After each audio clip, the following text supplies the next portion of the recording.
Yung ang sarap matulog dahil ang lakas ng hangin. Tapos magigising kaming ganito. Naputol na pala yung puno namin ng anonas.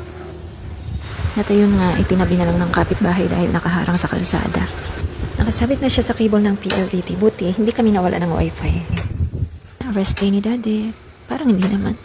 Kasi gaya niyan, mga hindi inaasahang pangyayari. Biglang naputol yung puno. Kaya kailangan pa rin niyang asikasuhin. At yung cable ng wifi na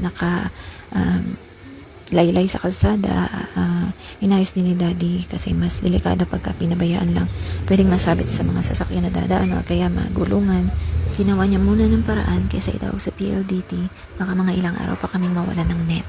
At tatanggalin nga rin ni Daddy yung malaking sanga na nakalaylay pa, nakakabit pa sa puno dahil malaking harang pa rin siya.